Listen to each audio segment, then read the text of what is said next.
Mes chers amis, bonjour. Nous voilà réunis pour ce que l'une d'entre vous a surnommé la saga du psaume 22. Et ce soir, je voudrais méditer avec vous ces paroles. Tu prépares la table pour moi devant mes ennemis, ma coupe est débordante. Dans les évangiles, vous l'aurez sans doute remarqué, les repas tiennent une grande place. Et oui, Jésus passait beaucoup de temps à table, parce que le repas, ce n'est pas simplement le lieu où l'on se nourrit, c'est aussi le lieu de la convivialité. C'est là où les amitiés se nouent, se renforcent, là où les confidences se font, les langues se délient. Bref, le repas est un moment qui a une dimension sociale importante. Et donc, en effet, dans la pastorale du Christ, nous dirions, les repas tenaient une grande place. Mais voilà que le soir du jeudi saint, le Christ va instituer un repas d'un genre nouveau, puisque désormais nous ne serons plus réunis avec le Christ autour d'un repas, non, c'est lui-même qui va se donner en nourriture. En effet, jusqu'à présent, dans les évangiles, le Christ partageait, je ne sais pas moi, un bon poisson pêché dans le lac de Tibériade avec ses amis, avec ses disciples, avec ceux qui souhaitaient le rencontrer. Mais nous, lorsque nous nous approchons de la table du Seigneur, ce n'est pas pour avec lui manger une bonne dorade pêchée en Méditerranée, non, c'est pour nous nourrir du Christ lui-même. Et alors, bien sûr, en écho aux paroles du récit de l'institution, ceci est mon corps livré pour vous, ceci est mon sang versé pour vous, nous nous souvenons des paroles du Christ au chapitre 6 de Saint Jean, le discours sur le pain de vie. Ma chair est vraiment une nourriture et mon sang vraiment une boisson. Alors bien sûr, nous sommes habitués à ces paroles, mais si nous y réfléchissons quelques instants, peut-être nous avons tout de même envie de dire comme les Juifs, qui étaient les auditeurs de ce discours, comment cet homme-là peut-il nous donner sa chair à manger et son sang à boire? Mais quelle horreur, non? Alors c'est le chapitre 6 de Saint Jean qui nous donne la réponse à cette question. Jésus est lui-même le pain vivant descendu du ciel. En quoi Jésus est-il notre pain?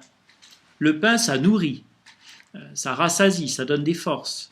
Le Christ, en effet, va remplir nos cœurs de son amour, va nous fortifier dans le combat contre le mal. Le vin, ça réjouit.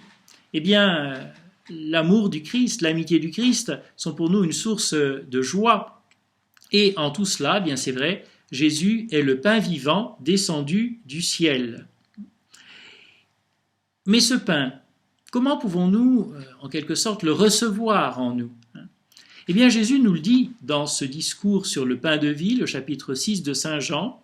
« Celui qui vient à moi n'aura plus jamais faim, celui qui croit en moi n'aura plus jamais soif. » C'est la foi, voyez-vous, qui nous met en contact avec le Christ.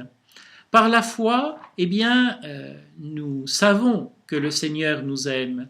Et pas simplement nous le savons d'une manière un peu théorique, non. Cette foi, elle conduit à l'amour, c'est la foi vivante, vivante par la charité. Ce n'est pas simplement une connaissance un peu spéculative qui ne change rien dans nos vies.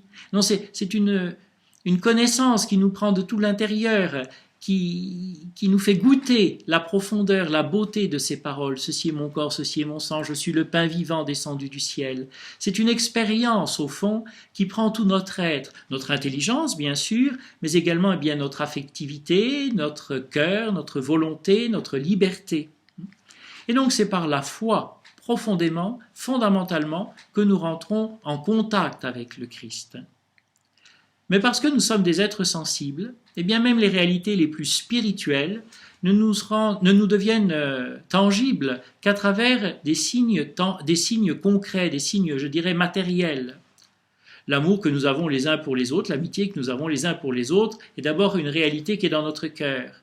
Mais la poignée de main qui nous est désormais interdite, ou les embrassades qui nous sont encore plus prohibées, sont des moyens tangibles par lesquels cette disposition du cœur devient visible pour nous, devient une réalité.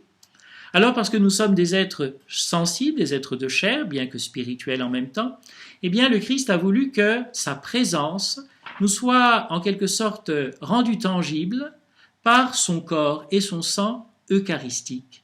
Voilà pourquoi avoir dit « Celui qui croit en moi n'aura plus jamais soif, eh bien le Seigneur va nous dire, si vous ne mangez la chair du Fils de l'homme, et si vous ne buvez son sang, vous n'aurez pas la vie en vous. Bien sûr, communier sans la foi, ça ne fait pas grand-chose. C'est comme ce dont je vous parlais hier, un beau trésor dans le jardin, mais on ne le sait pas qu'il est là, ce trésor. Alors ça ne nous sert pas de grand-chose. Et il ne suffit pas de manger le corps du Christ, il ne suffit pas de toucher le Christ pour être guéri, pour être sauvé. Non, il nous faut croire en lui. Mais cette foi, eh bien, elle va précisément se fortifier, se nourrir au contact du Christ eucharistique. Alors peut-être allez-vous me reprocher aujourd'hui, en quelque sorte, de vous faire saliver, de vous donner l'eau à la bouche, alors que vous êtes précisément privé de l'Eucharistie. Eh bien, vous n'en êtes privés, nous n'en sommes privés qu'à moitié en réalité, car le Christ demeure dans nos tabernacles, et si nous ne pouvons communier sacramentellement, nous pouvons toujours communier par le désir. Et je termine cette méditation du jour par cette belle communion spirituelle, écrite par saint Alphonse de Ligorie, et que le pape a d'ailleurs reprise ces derniers temps. Mon Jésus, je crois fermement que tu es présent dans le sacrement de l'autel. Je t'aime par-dessus toutes les choses visibles, et mon âme te désire.